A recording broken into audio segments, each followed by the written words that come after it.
Good morning students. जैसा कि आज हम करंट के ऊपर चर्चा करेंगे, क्योंकि एग्जाम्स के बेस पर हम कहीं भी अगर बात करते हैं तो वहाँ करंट सबसे महत्वपूर्ण होता है कि जो 3 महीने से लेकर के 6 महीने और 6 महीने से लेकर के साल भर तक के बीच का करंट कहीं ना कहीं एग्ज़ाम में वह पूछ लेता है। तो अभी हाल ही में जैसे कि आप सरकारी रिजल्ट जब चेक करेंगे तो सरकारी रिजल्ट पे एक आपको एप्लीकेशन दिखेगा, यानी कि उस पर लिखा हुआ आपको मिलेगा परिवार रजिस्ट्रेशन आईडी। परिवार रजिस्ट्रेशन आईडी। तो परिवार रजिस्ट्रेशन आईडी होता क्या है, पहले इसके बारे में हम जान लेते हैं। उसके बाद यह किस तरह से प्रयोग में आता है या इसके प्रयोग कहाँ कहाँ लग सकते हैं, इन सारे चीज़ों के बारे में हम जानकारी करेंगे। जैसे कि अगर हम परिवार नियोजन की हम बात करते हैं या परिवार नियोजन आईडी की हम बात करते हैं, जो प्रधानमंत्री द्वारा शुरू किया गया है अभी हाल ही में, यह योजना जो कि सरकारी रिजल्ट पे दिखाया जा रहा है, उसमें 12 अंकों की एक संख्या होती है। उसी संख्या के अंतर्गत हम अपने परिवार के मुखिया से लेकर के सभी सदस्यों को हम यहाँ पर रखते हैं। जैसे कि आप लोग राशन कार्ड यूज करते होंगे, तो राशन कार्ड में क्या होता है कि आपके कुछ डिजिट दिए रहते हैं, यानी कि राशन कार्ड संख्या दी होती है। उसी संख्या को ही परिवार की रजिस्ट्रेशन आईडी के रूप में जाना जाता है, जो इस समय भारत में लगभग 3.6 करोड़ लोग इस राशन कार्ड का लाभ ले रहे हैं, जिनके अंतर्गत उनको राशन, नमक, तेल, साबुन इत्यादि चीज़ों को मुहैया करवाया जाता है, यानी कि दिया जाता है, प्रोवाइड करवाया जाता है। इससे लाभ जो होने वाले हैं कि जैसे कहीं भी आपको अपने परिवार के बारे में जानकारी के आधार पर यदि रखा जाए तो किससे पता चलेगा कि यह कैसे है। लेकिन जब हम परिवार को रजिस्ट्रेशन आईडी के अंतर्गत रखेंगे तो वहाँ से परिवार की संख्या, परिवार के नाम और उनके बारे में सारी जानकारियाँ तथा जो भी सरकारी लाभ प्राप्त होते हैं, उन सरकारी लाभ को भी हम उचित समय पे सुविधा प्राप्त कर सकते हैं। जैसे कि मान लिया कि ब्लॉक स्तरीय यदि कोई कार्य है और उन कार्य को मुझे जानकारी नहीं हो पाती है, तो वह जानकारी आपको परिवार रजिस्ट्रेशन आईडी के अंतर्गत पता लग जाएगा या आपको मैसेज आ जाएगा कि इस ब्लॉक पे यह कार्य मुहैया करवाया गया है या यह अच्छी सुविधाएं प्राप्त हो रही हैं, जिसमें आप जा करके यह ग्रहण कर सकते हैं। तो यह आपको क्लियर हुआ। दूसरा आपका अभी हाल ही में जो कि विश्व बैंक द्वारा भारत ने राष्ट्रीय राज्य मार्गों के लिए विश्व बैंक से समझौता किया है, जो कि इसमें भारत के आपके 4 राज्य शामिल हैं, जो कि वह 4 राज्य हैं हिमाचल प्रदेश, राजस्थान, उत्तर प्रदेश और आंध्र प्रदेश। इन्हीं 4 राज्यों के बीच 781 किलोमीटर का राष्ट्रीय राजमार्ग निवेश के आधार पर विश्व बैंक द्वारा समझौता किया गया है। इसकी अनुमानित लागत जो बताई जा रही है वह है 7,662.47 करोड़ रुपए की मिनिमम लागत और मैक्सिमम लागत के रूप में बताई गई है, जो कि इसी राष्ट्रीय राजमार्ग को बनाने के लिए विश्व बैंक ने $500 मिलियन देने का प्रस्ताव दिया है। इन्हीं रुपयों के आधार पर अगर कहा जाए कि इन्हीं पैसों के लागत के आधार पर आपके राजस्थान, आंध्र प्रदेश, उत्तर प्रदेश और हिमाचल प्रदेश में राष्ट्रीय राजमार्ग की व्यवस्था की जाएगी। जैसे सड़क संसाधन, अगर कहा जाए राजमार्ग संसाधन ज़्यादा विस्तृत और सुलभ होगा।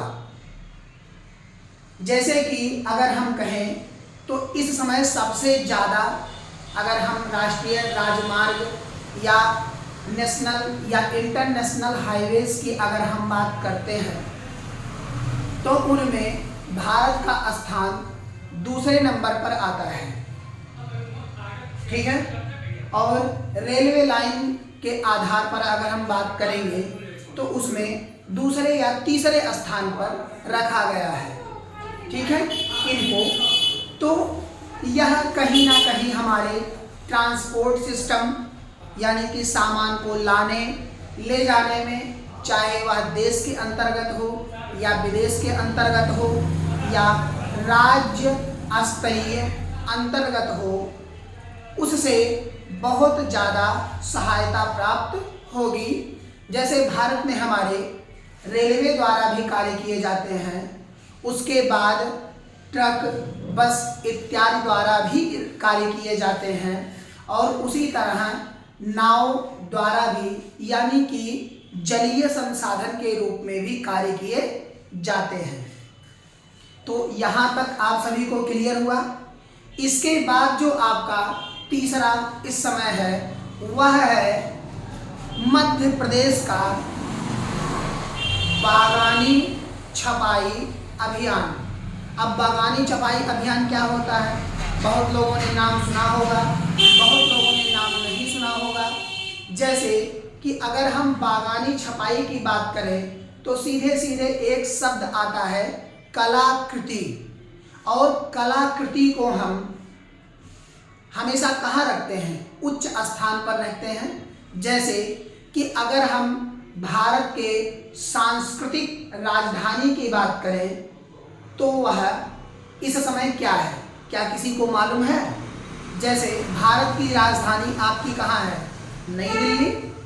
उसी तरह आपके भारत की सांस्कृतिक राजधानी वह वाराणसी क्षेत्र को कहा जाता है, ठीक है। तो अगर आपके एग्जाम में कहीं पूछेगा कि भारत की सांस्कृतिक राजधानी किसे कहते हैं तो बनारस को कहते हैं। तो मध्य प्रदेश में या मध्य प्रदेश के अंतर्गत बागानी छपाई यह मूर्ति कलाकृति का एक प्रारूप है। आप लोगों ने देखा होगा कि जब साड़ी लेने के लिए दुकान पर लोग जाते हैं तो उसमें अनेक प्रकार की कढ़ाई या डिजाइन बनी होती है। तो जो वह डिजाइन मूर्ति के माध्यम से यानी कि एक चित्रलेखन के माध्यम से बनी होती है, उसी को हम बागानी छपाई के रूप में जानते हैं। तथा उसी बागानी छपाई को कई कलर यानी कि 7 रंग होते हैं, तो उनमें से किन्हीं रंगों में या कहें तो सारे रंगों के एक प्रारूप के रूप में इस बागानी छपाई का प्रयोग किया जाता है, जो कि आपके करंट के माध्यम से काफ़ी महत्वपूर्ण है। आजकल अगर हम बात करते हैं तो कला, साहित्य, संस्कृति, हिंदी साहित्य, ये सारे क्या हो रहे हैं, धीरे धीरे गायब हो रहे हैं और इंग्लिश की अधिकता ज़्यादा हो रही है। जैसे समाज में, या अगर हम देश की बात करें या विदेश की बात करें या किसी राज्य या कहीं की हम बात करते हैं, तो इंग्लिश को एक कॉमन लैंग्वेज के रूप में यूज किया जाता है। ठीक है। अब जैसे कि अगर हम अपने भारत की बात करते हैं तो सिर्फ भारत में अकेले 1618 प्रकार की भाषाओं का प्रयोग होता है, जिसमें 22 भाषा को हमारे भारतीय संविधान में लिखा गया है और 15 भाषाएं नोट पर लिखी हुई आती हैं। कोई भी नोट यदि आप उठा करके देखेंगे तो उसमें 15 भाषाएं आपको लिखी हुई दिखेंगी। लेकिन टोटल भाषाओं की अगर हम बात करते हैं तो भारतीय संविधान में हमारे 22 भाषाओं को रखा गया है, जिनमें से कई ऐसे राज्य भी हमारे भारत के कि जो भाषा के आधार पर गठित किए गए हैं। ठीक है। तो यहाँ तक आप सभी को क्लियर हुआ। अब इसके आगे हम चलते हैं कि अभी हाल ही में अगर हम कहें कि समुद्रीय लवणता या उनकी विशेषता या ज्वारनद मुखीय परितंत्र के बारे में बहुत सारी जानकारियाँ दी गई हैं। जैसे कि अगर हम बात करते हैं कि इनमें लवणीय जल परितंत्र, लवणीय जल परितंत्र, ठीक है, इनमें क्या होता है कि जब हम समुद्रों के लवणीयता के परसेंटेज को जब हम देखते हैं तो यह 0 से लेकर के एवरेज एक 35% तक निकल करके आता है, यानी कि 35%, कितना 35% निकल करके यह आता है 0 से 35। लेकिन अगर हम इन्हीं समुद्रों की अगर हम बात करते हैं तो इनके अलग अलग जगह पर अलग अलग मान हैं। जैसे आपका मृत सागर सबसे ज़्यादा खारा है, ठीक है, जिसकी लवणता 320% है, 320% है। राजस्थान की सांभर झील, जिनमें नमक उत्पादन भारत का सबसे ज़्यादा होता है, ठीक है। तो इसी तरह से जितने भी समुद्र हैं उनके अलग अलग लवणीय परसेंटेज हैं, लेकिन सभी समुद्रों को एक साथ यदि उनके औसतन अनुपात में देखा जाता है तो उनको 35% के अंतर्गत रखा गया है। इनमें अगर हम इनके विकास की बात करें या कैसे ये जुड़ते हैं, ये बनते कैसे हैं, तो जब नदियाँ अपने मुहाने से कट करके अलग चली जाती हैं, जैसे अगर हम नदी की बात करते हैं तो ये मान लिया कि ये नदी बह रही है, ठीक है, एक सीधी रेखा में, और किसी कारणवश नदी कुछ इस तरह परिवर्तित होकर के ऐसे चली जाए तो बीच का ये रास्ता क्या होता है, छूट जाता है।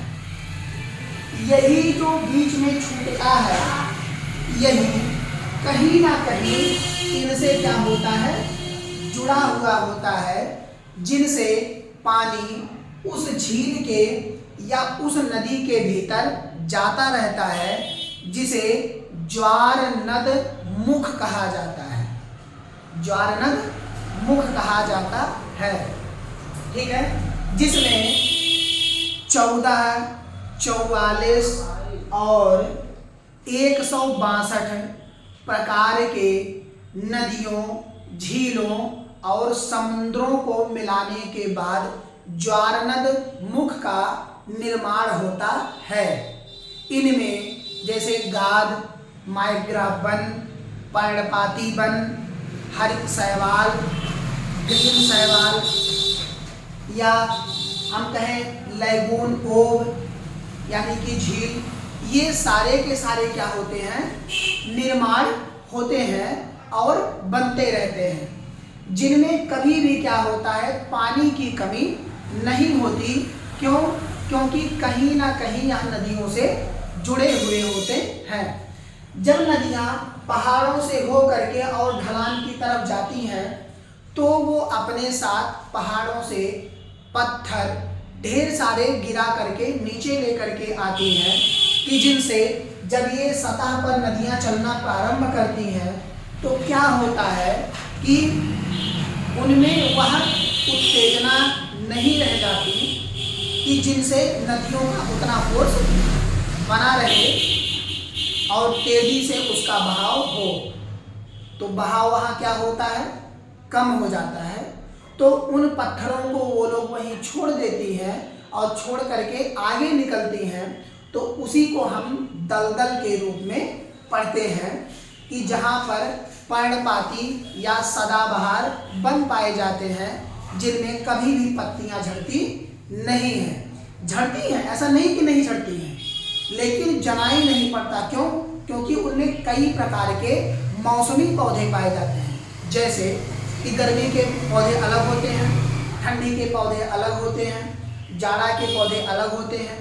तो अगर इन पौधों को एक जगह बैठाया जाए तो गर्मी वाले पौधे जब झड़ेंगे, यानी कि उनके पत्ते जब नीचे गिरेंगे, तो ठंडी वाले और बरसात वाले क्या होंगे, खड़े रहेंगे। तो यानी कि वो देखने में कैसे लगेंगे कि हरे भरे हैं, पत्ते नहीं गिरे हुए हैं। तो यह सारे क्या होते हैं कि इन्हीं के अंतर्गत आते हैं। जब ये नदियाँ बाढ़ के रूप में उफान मार करके बाहर आती हैं तो बहुत सारे नदियों के अंदर से बहाव, धूल, मिट्टी, कण यह सब ले करके छिड़ते हुए चलती हैं, जिनसे जब आप देखे होंगे कि जिस साल गांव में बाढ़ आता है या बाढ़ क्षेत्र के अंतर्गत कोई गांव आता हो, वहां नदियां उफान पर हों और बह जाएं, तो उसके अगले साल फसल बहुत अच्छी होती है। क्यों? क्योंकि क्या होता है कि जो नदियां मिट्टियों को बहा करके लेकर के आई होती हैं, वह छोड़ करके उन्हीं स्थान पर चली जाती हैं। और जब वह उन्हीं स्थान पर छोड़ करके चली जाती हैं तो क्या होता है कि वह उपजाऊ बहुत ज़्यादा होती हैं। जैसे आपने दो मिट्टियों का नाम सुना होगा, खादर और बांगर, खादर एवं बांगर।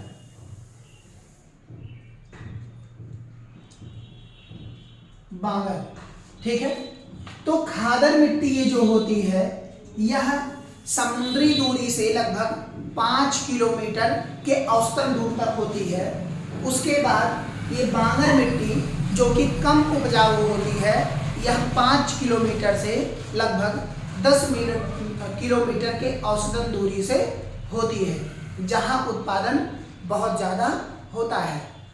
तो यहाँ नदी की अगर हम बात करें कि नदियों में जिस तरह से जुड़ाव होता है, उनके ज्वारनद मुख होते हैं, यानी कि वो नए नए स्थान का निर्माण भी करते हैं। जैसे कि डेल्टा का निर्माण नदियाँ करती हैं और उन्हीं नदियों के बहाव से ही डेल्टा का निर्माण होता है, ठीक है। जैसे अगर हम पहाड़ी नदियों की बात करें तो पहाड़ी नदियाँ क्या होती हैं, ऊपर से नीचे आती हैं।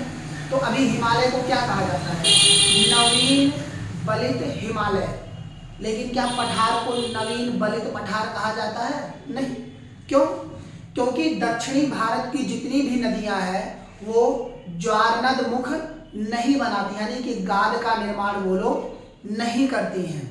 गाद का निर्माण उत्तर भारत की यानी कि ऊपरी क्षेत्र की नदियां करती हैं, दक्षिणी क्षेत्र की नदियां नहीं करती। क्यों?